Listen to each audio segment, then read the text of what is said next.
सुप्रभात प्यारे बच्चों। देखिए, कक्षा 12वीं में आपका स्वागत है।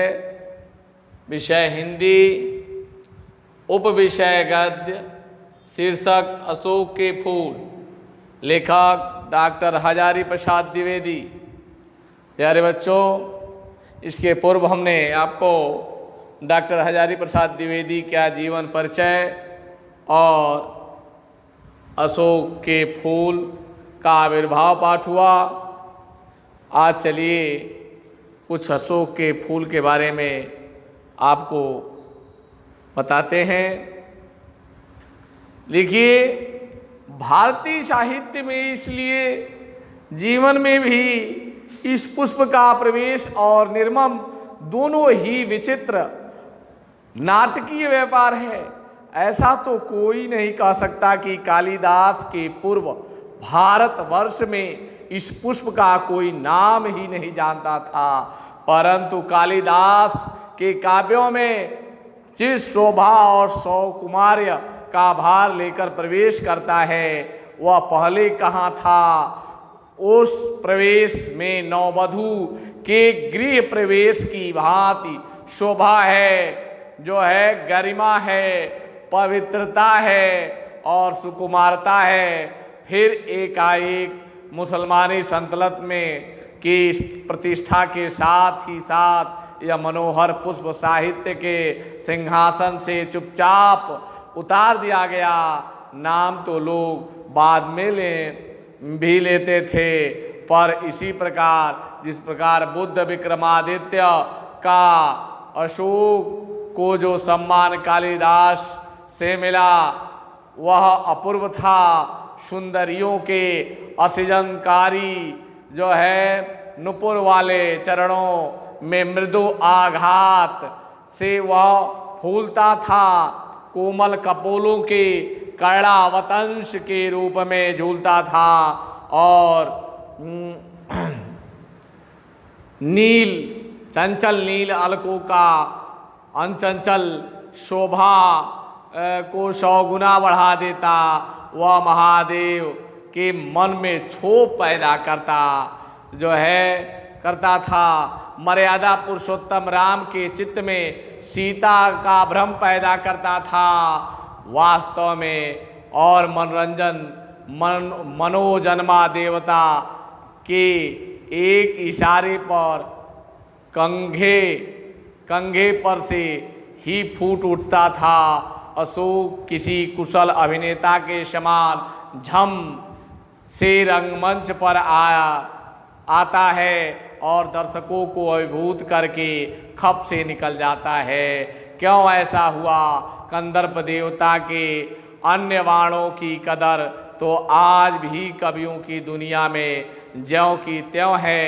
अरविंद को किसने भुलाया, आम कहाँ छोड़ गया और नीलोत्पल की माया को कौन काट सका। नवमालिका की अवश्य ही अब विशेष पूछ नहीं है, किंतु उसकी इससे अधिक कदर भी कभी भी नहीं भुलाया गया। अशोक मेरा मन उमड़ घुमड़ कर भारतीय रस साधना के पहले हजारों वर्षों पर बरस जाना चाहता है। प्यारे बच्चों, क्या यह मनोहर पुष्प जो है वह पुष्प भुलाने की चीज थी? सहृदयता लुप्त हो गई थी, कविता क्या सो गई थी? ना, मेरा मन सब यह मानने को तैयार नहीं है कि जले पर नमक तो यह है कि एक तरंगायित पत्र वाले निफुले पेड़ को सारे उत्तर भारत में अशोक कहा जाने लगा। याद भी किया तो अपमान करके। जो है, देखिए, यह अशोक जो है, अशोक के फूल, उन्होंने कहा कि यह सुकुमारता कालिदास के जीवन में जो आया भारतवर्ष में, क्या इसका कोई नाम नहीं लेता था। लेकिन कैसे? जैसे भगवान बुद्ध और विक्रमादित्य का नाम लोग लेते हैं, वैसे ही लोग इसका नाम लेते थे। वास्तव में जो है मुसलमान लोग जब यह कालिदास ने इसकी शोभा पवित्रता के बारे में बताया और इसकी सुकुमारता क्या है। लेकिन यह एकाएक जब मुगलों का शासन आया तो उस समय इस पुष्प को सिंहासन से उतार दिया गया। उस समय गुलाब, चंपा आदि पुष्प हुए, लेकिन यह जो है उन सुंदरियों, उन रमणियों के नुपुर वाले चरणों के मृदु आगाज से फूलता था। जब रमणियाँ का जो है पगनुपुर बहता था तो अशोक के फूल निकल आते थे। और वास्तव में यह कहा गया है कि उनके कर्णावतंश जो है, कर्णावतंश कान के रूप में झूलता था और चंचल नील अलकों की अचंचल शोभा को 100 गुना बढ़ा देता था। यह जो है अशोक का पुष्प अत्यंत मनोहर कंदर्प देवता का जो बाण की 5वां पुष्प जो है, आप जो यह जान चुके हैं कि इसमें 5 पुष्प लगे थे। अरविंद का पुष्प, आम, नीलोत्पल और नवमल्लिका, उसके बाद अशोक। यह जो है इसे यह मर्यादा पुरुषोत्तम भगवान रामचंद्र के मन में जो है सीता के बारे में जो भ्रम पैदा करता था, यह मनोजन्मा देवता एक इशारे पर कंघे पर ही फूट पड़ता था। अशोक के फूल ऐसे हैं जो जिस पर भी यह कामदेव के बाण चल जाते थे, वह जो है जैसे भगवान कृष्ण ने राधा रानी और बहुत बहुत बड़े बड़े योगी तपस्वी जो थे, इस कामदेव के अचूके बाण से कोई बचा नहीं है, क्योंकि यह अशोक का फूल जो है यह उस बाण का 5वां पुष्प था। यह क्या जब यह इसे लोग भुला दिए, क्या उस समय कविता सो गई थी? ना मेरा यह मन मानने को तैयार, यह क्या यह मनोहर पुष्प भुलाने की चीज थी? यह क्या लोग इसे भूल जाएं? सहृदता भी लुप्त हो गई थी। क्या एक दूसरे की परस्पर हेल मेल भी वह समाप्त हो गई थी? कविता विलीन हो गई थी? ना मेरा मन मानने को तैयार नहीं है। जले पर नमक तो यह है कि एक तरंगायित पत्र वाले ने फूले पेड़ को सारे उत्तर भारत में अशोक कहा जाने लगा, याद भी किया तो अपमान करके। अगर उसको यह कहना चाहते हैं लेखक प्यारे बच्चों कि अगर आपने इसे याद भी किया तो इसका अपमान करके याद किया। लेकिन मेरे मानने का तो क्या होता क्या है, ईस्वी सन के आरंभ के आसपास अशोक का शानदार पुष्प भारतीय धर्म साहित्य और शिल्प की अद्भुत महिमा के साथ आया था। उसी समय शताब्दियों के परिचित यक्षों और गंधर्वों ने भारतीय धर्म साधना को एकदम नवीन रूप में बदल दिया था। पंडितों ने शायद ठीक ही सुझाया है कि गंधर्व और कंदर्प वस्तुतः एक ही शब्द के भिन्न भिन्न उच्चारण हैं। कंदर्प देवता ने यदि अशोक को चुना है तो यह निश्चित रूप से आर्यतर सभ्यता की देन है। इन आर्यतर जातियों के उपास्य वरुण थे, कुबेर थे, वज्रपाणि थे। वज्रपाणि यक्षपति, कंदर्प देवता काम देवता का नाम हो गया, तथापि है वह गंधर्व का ही पर्याय। शिव से भिड़ने जाकर एक बार यह पिट चुके थे, विष्णु से डरते थे और बुद्ध देव से भी टक्कर लेकर लौट आए थे। लेकिन कंदर्प देवता हार मारने वाले जीव न थे। बार बार हारने पर भी वह झुके नहीं, नए नए अस्त्रों का प्रयोग करते थे। अशोक शायद अंतिम अस्त्र था कि बौद्ध धर्म को एक नए अस्त्र से उन्होंने घायल कर दिया, शैव मार्ग को अभिभूत कर दिया और शाक्त साधना को झुका दिया वज्रयान इसका सबूत है, कोल साधना इसका प्रमाण है और कपालिक मत इसका गवाह है। जो है यह कंदर्प देवता जो हैं, रविंद्रनाथ ने इस भारत को महामानव समुद्र कहा है, विचित्र देश है। वह असुर आए, आर्य आए, शक आए, हुड़ आए, यक्ष आए, गंधर्व आए, न जाने कितनी मानव जातियां यहाँ आई और आज के भारतवर्ष को बनाने में अपना हाथ लगा गई। जिसे हम हिंदू रीति नीति कहते हैं, वह उनके आर्यतर उपादानों का अद्भुत मिश्रण है। एक एक पशु, एक एक पक्षी न जाने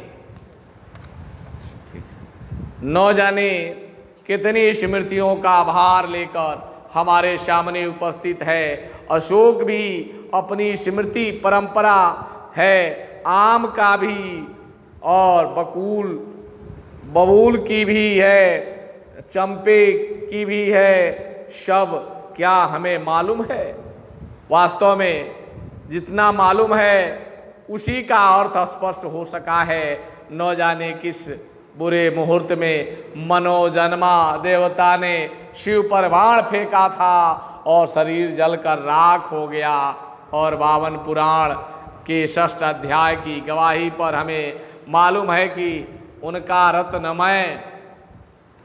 उनका रत्नमय जो है शरीर धनुष टूटकर खंड खंड हो धरती पर गिर गया। जहाँ मूठ थी वह स्थान रुक्मिणी से बना था और वह टूटकर धरती पर गिरा और चंपे का पुष्प बन गया। हीरे का बना हुआ जो नाह स्थान था वह टूटकर गिरा और मौलसरी के मनोहर पुष्पों में बदल हो गया। यह भी बुरा नहीं हुआ, लेकिन सबसे सुंदर बात यह हुई कि चंद्रकांत मणियों से बना हुआ मध्य देश टूटकर चमेली बन गया और विद्रुम की बनी निम्न स्तर की कोटि बेला बन गई। स्वर्ग को जीतने वाला कठोर धनुष जो धरती पर गिरा तो कोमल पुष्पों में बदल गया। स्वर्गीय वस्तुएं धरती से मिले बिना मनोहर नहीं होती। वास्तव में यह डॉक्टर हजारी प्रसाद द्विवेदी का कहना यही है। इनका यही है कि अशोक फूल जो है अत्यंत महत्वपूर्ण है और यह काम देवता जो गंधर्व की देवता थी वह उनके बाण का यह 5वां पुष्प है। यह भगवान शिव से भी जाकर भिड़े लेकिन वह वहाँ पराजित हो गए, लेकिन अपने बाणों से किसी को इन्होंने छोड़ा नहीं। यह देखिए अशोक की महिमा। परंतु मैं दूसरी बात सोच रहा हूँ कि इस कथा का रहस्य क्या है। यह क्या पुराणकार की सुकुमार कल्पना है या सचमुच फूल भारतीय संसार की गंधर्वों की देन है।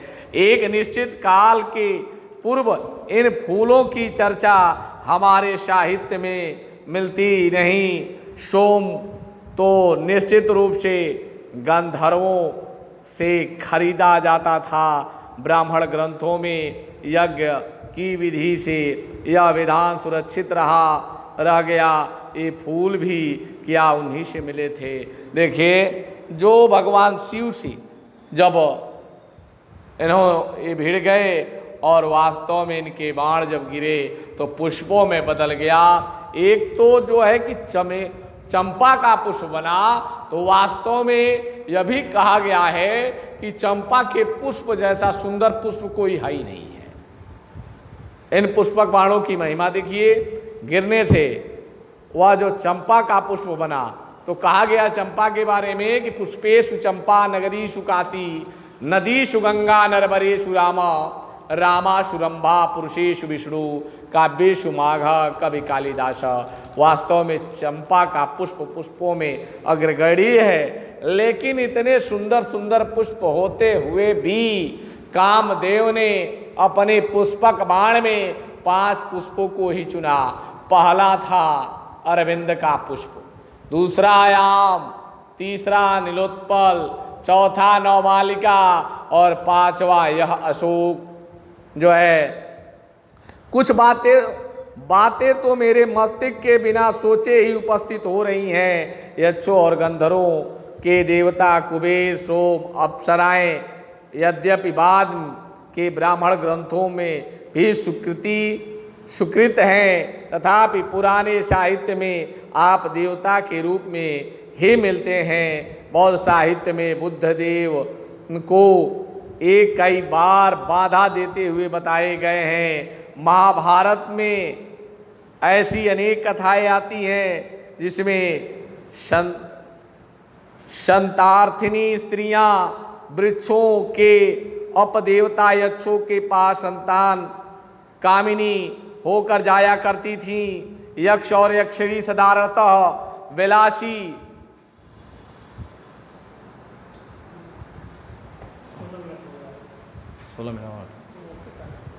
हाँ वो कुछ नहीं लिख रहा है उसको।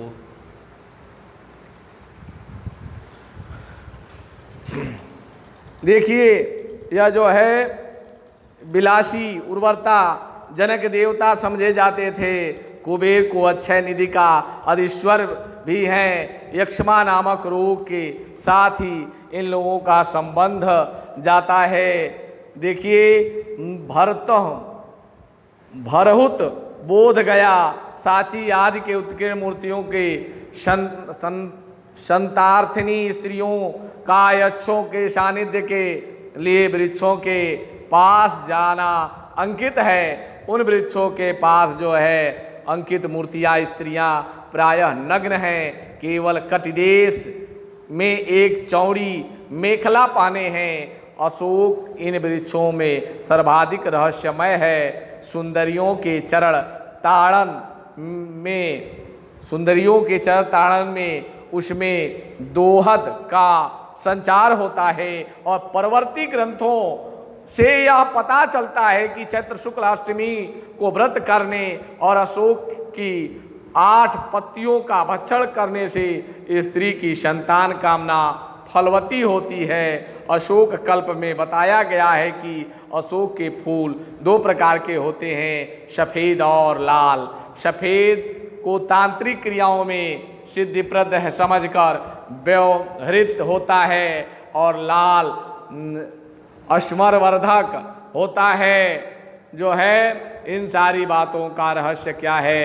मेरा मन प्राचीन काल से कुंजित काक्षण आकाश से दूर तक उड़ना चाहता है, हाय पंख कहाँ है। देखिए यह अशोक के फूल की महिमा डॉक्टर हजारी प्रसाद द्विवेदी ने बताया। सर जी बंद करिए। बताया है, हमने अशोक के फूल के बारे में आपको बताया। अब जो है आज इतना ही। धन्यवाद।